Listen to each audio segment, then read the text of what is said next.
Professeur Gabriel Aritos, qui enseigne à la fois à l'université de Macédoine à Thessalonique en Grèce, mais également ici à l'université Ben Gurion dans le sud d'Israël. Il est avec nous depuis Jérusalem. Bonsoir professeur Aritos. On a l'impression que ce trio Grèce, Chypre, Israël est devenu une vraie association qui fonctionne vraiment à chaque fois. Dès qu'il y a un problème pour l'un des trois alliés, les deux autres sont là. Il semble que ce soit le cas et c'est effectivement ce qu'on voit depuis une dizaine d'années et c'est une richesse formidable que ce nouveau gouvernement a entre les mains et le nouveau ministre des Affaires étrangères Yair Lapid, et c'est une richesse qu'il faut développer pour renforcer encore les relations entre ces trois pays. Et nous avons aujourd'hui une occasion qui n'est pas vraiment réjouissante, mais nous sommes face à ce que le président chypriote a décrit à la télévision il y a quelques minutes. Il a dit que c'était la plus grande catastrophe nationale qu'a connue Chypre depuis l'invasion turque à l'été 1974. Et ce qu'on voit aujourd'hui,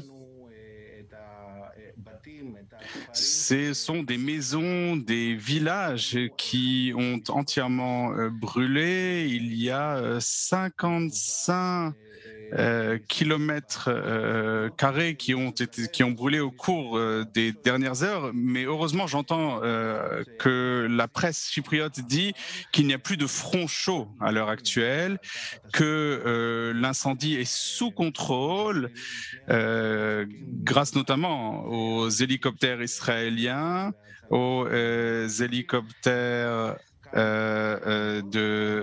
grecs. Il y a encore quelques foyers d'incendie, mais comme l'a dit l'ambassadeur d'Israël, cela fait déjà une décennie qu'on a des exercices entre les forces de lutte contre le feu d'Israël, de Chypre et de la Grèce, et ces trois pays travaillent ensemble et connaissent les lieux et connaissent bien ces situations.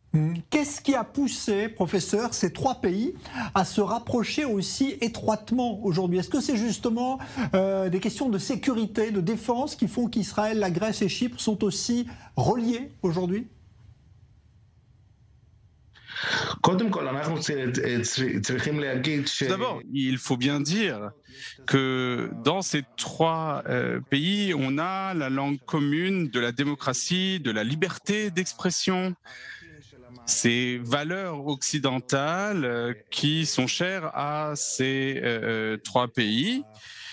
Et ce sont trois pays qui promeuvent ces idées, ces grandes idées de démocratie et de liberté. Le deuxième élément, c'est bien entendu la question de l'énergie, du gaz naturel en Méditerranée et le lien qu'Israël veut développer également avec l'Union européenne et avec tous les pays de la région. Il faut bien dire que c'est aussi grâce à la Turquie que ces trois pays se sont rapprochés et ont entamé un dialogue. C'est après l'incident du Marmara notamment. Mais je pense qu'une décennie plus tard, on ne peut pas dire que c'est uniquement à cause de la politique hostile du président turc que ces trois pays se sont rapprochés. Nous avons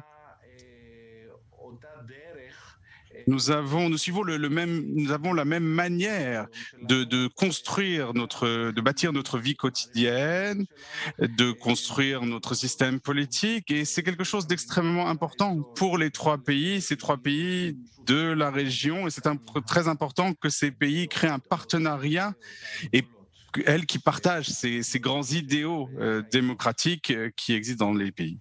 Merci beaucoup pour cet éclairage, professeur Gabriel Aritos. Je rappelle que vous êtes à la fois enseignant, professeur à l'université Ben Gurion dans le sud d'Israël, mais également à l'université de Macédoine en Grèce et aussi à Chypre, donc à l'université également où vous enseignez donc les études et les relations méditerranéennes. Merci d'avoir été avec nous pour évoquer donc ce dossier avec un incendie qui semble ce soir effectivement